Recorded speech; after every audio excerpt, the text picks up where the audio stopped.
De volta aqui com o Gazeta Entrevista, conosco hoje o deputado federal Alan Rick, do Democratas.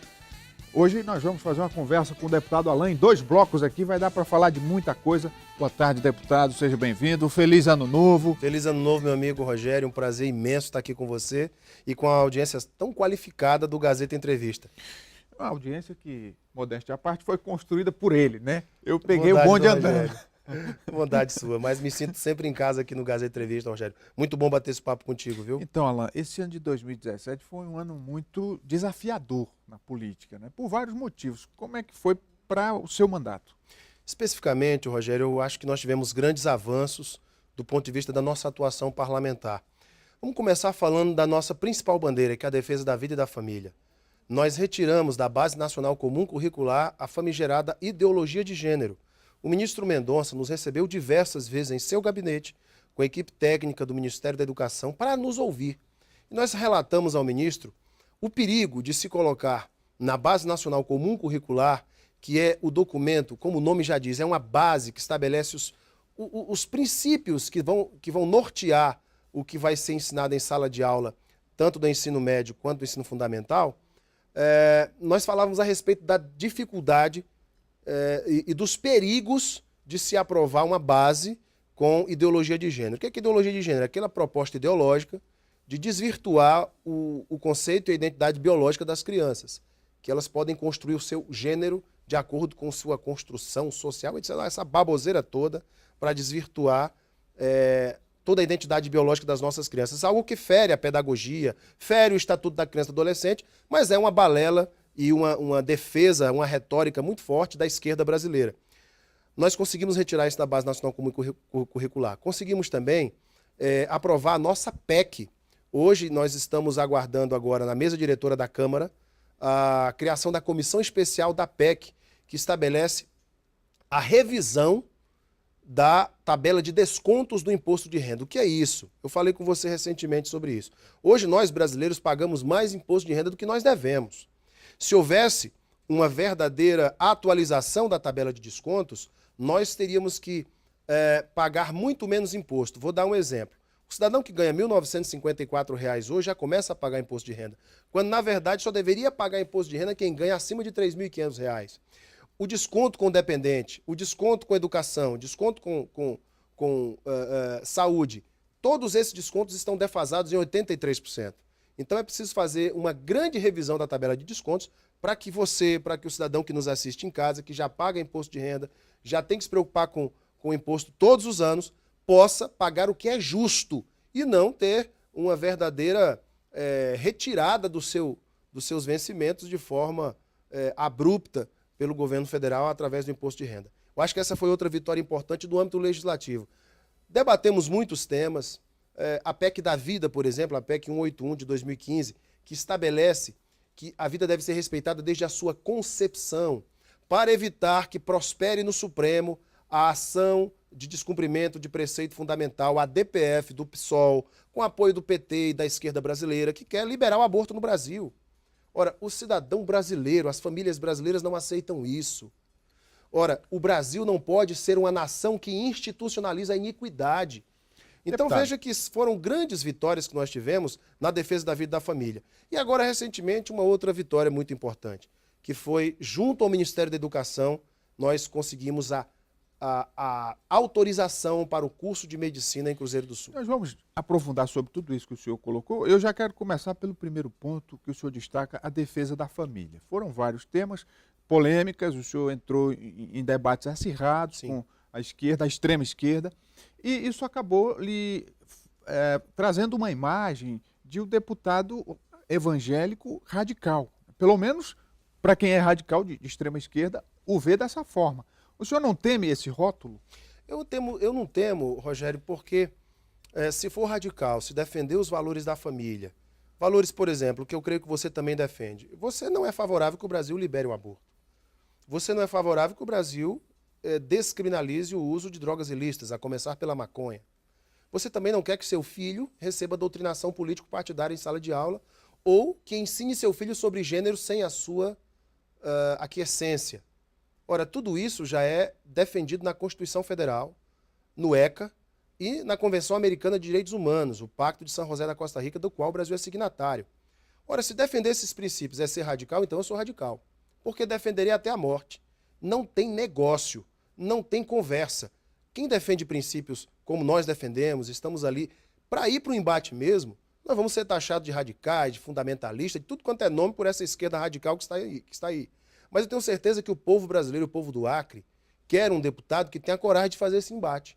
Que vá para a Câmara e debata com Dona Érica Cocai, com o seu Jean Willis, com essa turma toda que defende a destruição da sociedade e da família natural como nós conhecemos. Outro ponto que o senhor destacou, a correção da tabela do imposto de renda, mas eu quero estender um pouco mais para a correção da questão do preço da gasolina. Sim. Em relação à CID. O senhor entrou nessa briga. Ninguém consegue fazer valer a CID, a compensação, o subsídio para que a gasolina da região norte seja igual à da região sul no preço. E tem mais um aspecto. Eu fiz um pronunciamento recentemente na Câmara, antes do recesso, falando exatamente dessa nova política do governo federal de estabelecer a equiparação do preço do combustível no Brasil conforme o valor do barril do petróleo no mercado internacional. É isso que tem provocado esses aumentos constantes da gasolina. Nós temos que estabelecer dois aspectos, para mim, que são fundamentais. Ou o governo reduz a carga tributária sobre os combustíveis e nós aprovamos a nossa matéria, o nosso projeto de lei, que estabelece o fundo da CID e que equipara o preço do combustível no Brasil inteiro, como era no tempo dos governos militares, que tinham um subsídio para o preço do combustível. Se isso não for feito, o governo fazer a sua parte e também permitir que a minha matéria já foi aprovada na Comissão de Integração Nacional, Desenvolvimento Regional e da Amazônia e já foi aprovada na Comissão de Minas e Energia. Está agora na Comissão de Finanças e Tributação, já tem relatório favorável da deputada da Simone Morgado e nós vamos tentar aprová-lo para ir para a CCJ, porque o nosso projeto é totalmente constitucional. Agora, é uma guerra, porque o governo também não tem interesse de mudar a sua política de reajuste da gasolina, que, a meu ver, está equivocada. Ah, mas se o barril do petróleo cair no mercado internacional, ultimamente só tem aumentado. E isso tem elevado o preço do combustível no Brasil.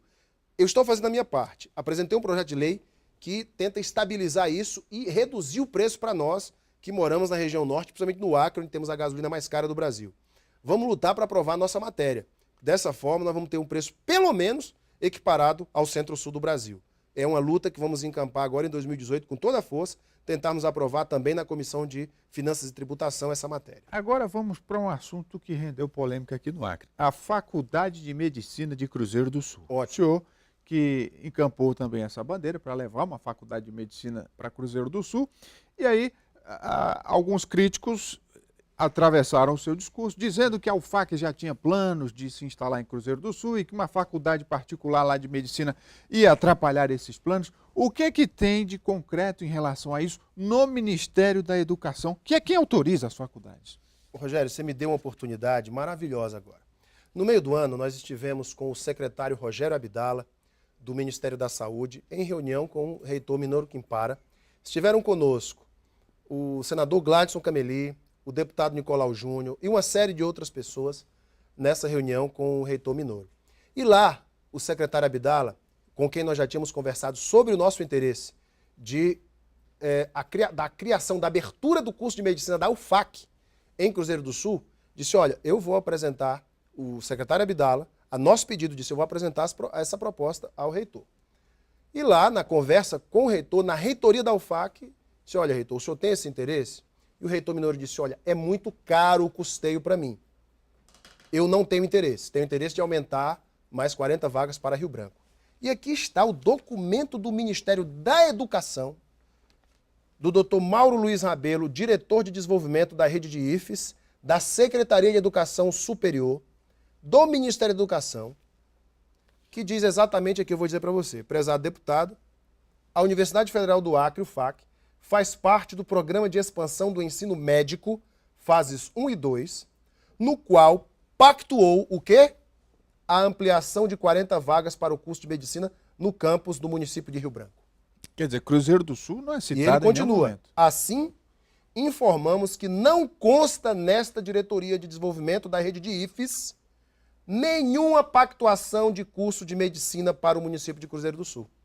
só confirma o que falou Então, para nós de o onde reitor. vieram essas críticas, E vou deixar esse ideia de documento que com o senhor você. estaria atrapalhando os planos? Olha, isso é uma da UFAC? mentira tão deslavada, porque o próprio reitor nos ouviu nesta reunião que nós tivemos com o secretário Rogério Abdala, com o senador Gladson Cameli, deputado Nicolau Júnior, e nós fizemos esse pedido ao secretário Abdala, na frente do reitor, que disse que não teria como custear o curso de medicina em Cruzeiro do Sul. E está aí o documento oficial do Ministério da Educação. Então, olha, porque havia um pedido para a UFAC. Mentira! Está aí o documento, não tem pedido. E nós pedimos isso. Nós conversamos com o reitor, pedindo o curso de medicina também. E pedimos ao Ministério da Educação. O próprio ministro disse, olha, teria que ter um pedido da UFAC para nós. Não há pedido nenhum. Então não vamos perder a oportunidade. Vamos buscar então uma outra condição de levar a medicina para Cruzeiro do Sul. Foi quando foi aprovado o curso de medicina para outra universidade, outra IES, nesse caso particular, e aí vai haver essa concorrência e outra universidade será instalada. Agora, é preciso dizer a verdade. Eu estou te trazendo um documento oficial do Ministério da Educação e está aqui. O senador Gladson é testemunha, o deputado Nicolau Júnior é testemunha dessa conversa que nós tivemos com o reitor Minuto. E o secretário Rogério Abdala. Ainda sobre medicina, deputado, a questão do Mais Médicos, que o senhor também lutou muito e conseguiu incluir os médicos formados na Bolívia e em outros países do exterior no programa brasileiro. Isso está funcionando já na prática? No último ano, nós substituímos 4.000 médicos estrangeiros, na maioria deles cubanos, por brasileiros. Essa foi uma das maiores vitórias que eu acredito o povo do Acre, eu não falo do deputado Alan Henrique, o povo do Acre teve ao longo dos últimos anos na área da política. Por quê? Porque nós estamos dando a possibilidade ao médico brasileiro trabalhar neste programa que atende 67 milhões de brasileiros em quase 4.000 municípios do Brasil. O Mais Médicos é um marco para a saúde do Brasil. Por quê? Porque ele leva médicos aos municípios mais carentes, onde os prefeitos não têm dinheiro para pagar o salário. Uma bolsa de quase R$11 mil. Quando nós propusemos a alteração da lei do Mais Médicos para que os médicos brasileiros fossem prioridade na contratação, nós ouvimos muita gente dizer assim, Alan, não vai conseguir, você é deputado de primeiro mandato, no teu segundo ano, você abraça uma bandeira tão difícil, rapaz, não vai dar certo. E nós lutamos, aprovamos a nossa emenda na comissão especial, depois ela virou emenda à lei na portaria 1708, de setembro de 2016, portaria interministerial dos Ministérios da Educação e da Saúde. Isso é uma vitória para o Acre. Hoje, o nosso acreano, que faz medicina na Bolívia, pode participar do Mais Médicos. Mais de 300 acreanos entraram no Mais Médicos nos últimos 14 meses. Sem falar que o salário que era pago para os médicos cubanos, e eles nem ficavam com dinheiro, porque ia para Cuba, agora fica no Brasil com os médicos brasileiros. Os médicos cubanos são ótimos profissionais. Eu tenho ouvido muitos médicos cubanos, excelentes médicos. Mas é um regime de semi-escravidão. O médico vem trabalhar no Brasil para ganhar uma pequena parte do salário, 80% desse salário ser enviado para Cuba. Com que interesse? O Brasil fazendo evasão de divisas para Cuba. É bom que se diga isso ao povo brasileiro. Esse convênio com a OPAS foi feito para mandar dinheiro para Cuba. Que absurdo é esse? Quando nós temos médicos brasileiros querendo trabalhar, e foi essa a medida que nós tomamos. Fizemos a justiça aos médicos brasileiros que se formam no exterior. Então isso, para mim, Rogério, já valeu o nosso mandato. Nós resolvemos, talvez, um dos grandes problemas e uma das grandes indagações que havia sobre o programa Mais Médicos. Deputado, vamos fazer um intervalo. Daqui a pouco, depois do comercial, a gente volta conversando com o deputado Alan Henrique aqui no Gazeta Entrevista. É só um instante, até já.